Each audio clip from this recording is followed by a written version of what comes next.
Tu connais forcément quelqu'un qui arrive dans une soirée, tout le monde le regarde, tout le monde l'écoute.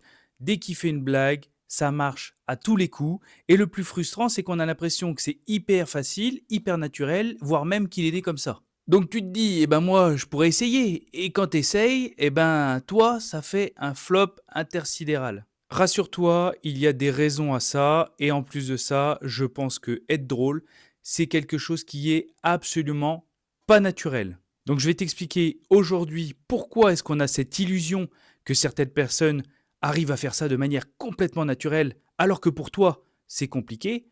Donc reste bien, c'est ce qu'on va regarder ensemble. Déjà, il faut savoir qu'à mon avis, tu fais une erreur que font la plupart des gens, c'est que tu es persuadé que ceux qui font marrer les autres ont une bonne blague. C'est pas du tout le cas. Les gens ont tendance, pour être drôles, quand ils le sont de manière assez efficace, non pas à créer une situation comique ou à créer le drôle, mais tout simplement à observer ce qui se passe et à le mettre en avant. Toi, tu vas être gêné par un silence qui dure un peu, par un malaise, par une chute. Eh bien, tu fais ce que font 99% des gens, c'est-à-dire tu fais celui qui n'a rien vu.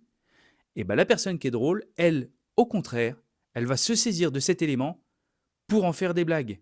Elle va mettre cette situation en avant et elle va bien le mettre en lumière pour qu'on puisse tous en rire. D'ailleurs, elle n'a rien inventé, c'est ce que font la plupart des humoristes, surtout dans le stand-up.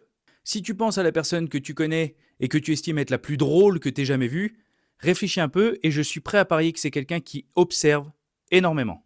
Ensuite, la différence que ces gens-là ont avec toi, c'est un truc tout bête, mais qui fait une énorme différence. À la fin, c'est que c'est des gens qui n'ont pas peur de prendre des risques. Bah oui, parce que quand ils vont faire une blague, ils savent qu'il y a une chance sur deux.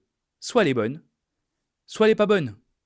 Et ils acceptent beaucoup plus facilement que toi le malaise. Je ne connais pas personnellement chaque personne qui va regarder cette vidéo, mais je sais ce que vous vous dites. On se l'est tous dit à un moment donné. Quand on s'apprête à faire une blague, on se dit si elle est mauvaise, ah, je vais me taper la honte. Et qu'est-ce qu'ils vont penser si c'est pas drôle? Et ça nous est tous arrivé, ou de voir quelqu'un, ou même de le faire, qui fait une blague, qui est fier de sa blague, et quand il arrive à la chute, c'est un blanc, un silence de mort, on est tous mal à l'aise. Et bien les gens qui se sont entraînés et qui sont de manière naturelle capables de faire des blagues en public, en général, elles se disent ok, elle n'a pas marché, c'est pas grave, on en fera une meilleure la prochaine fois.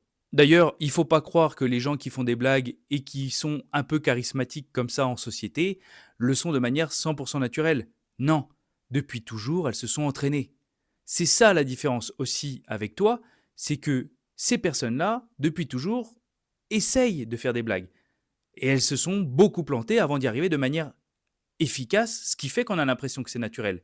Mais c'est absolument pas le cas. Si je prends mon cas personnel, quand j'étais plus jeune, j'ai décidé que dans la société, ce qui allait me permettre de me mettre en avant, ce qui allait me permettre de me faire des amis, de discuter avec des filles ou d'être invité dans les soirées, ça allait être l'humour. Ok, j'ai choisi ça. Au détriment de l'école ou du sport. Ce qui fait que je me suis très vite retrouvé le petit rigolo de service, mais à l'école et en sport était complètement catastrophique. Donc toi, imaginons que tu fasses du ping-pong, pendant que moi je m'entraînais à faire des blagues, toi tu t'entraînais à faire des services de ping-pong. Donc si demain on fait un concours de blagues, effectivement, les miennes seront peut-être un peu meilleures parce que je me serai entraîné pendant des années. Mais si on fait un match de ping-pong, je peux t'assurer que tu vas me mettre la branlée du siècle. Donc le naturel en société, c'est pas quelque chose d'inné, c'est souvent un entraînement qui est devenu une habitude et qui fait que du coup les gens ont cette facilité à être efficaces et à être à l'aise en société. Donc pas de panique. Je sais que tu te dis que tu as 10, 15, 20, 30 ans de retard, mais tu peux démarrer à tout moment. Et là, reste bien parce que je sais, tu te dis ah, je serai jamais capable de faire des blagues en public. Je sens que c'est pas une bonne idée. C'est parce qu'à mon avis, tu es beaucoup, beaucoup, beaucoup trop soucieux de l'image que tu as de toi-même et tu es encore beaucoup plus soucieux de l'image que les autres peuvent avoir de toi. Et ça, c'est quelque chose qui te freine d'une force, tu peux absolument pas t'imaginer à quel point tu te handicapes toi-même. T'as encore pas fait ta blague que tu te dis déjà, ok, et si elle est pas drôle, qu'est-ce qui se passe? Et s'ils se disent que je suis bizarre, qu'est-ce qui se passe? Ok, eh ben oublie ça et fais ta blague. Si elle est drôle, c'est cool. Si elle est pas drôle, tu la referas plus. T'as rien à perdre. Y a pas mort d'homme. En plus, plus tu vas réfléchir à ce que tu dois faire, et moins ça aura l'air naturel. Et c'est justement ça qu'on recherche. C'est cette aisance naturelle de pouvoir raconter quelque chose en public. Donc ne réfléchis pas trop et lance-toi. Ça pourra que t'aider. Donc ce que tu dois retenir, c'est que les gens qui y arrivent très bien ne sont pas plus intelligents que toi, ne sont pas nés comme ça. C'est simplement que c'est des gens qui observent plus, c'est des gens qui prennent des risques, qui acceptent potentiellement le malaise et l'échec, et qui ne se soucient pas de ce qu'on va penser d'eux. Et en plus de ça, ils le font encore, encore et encore.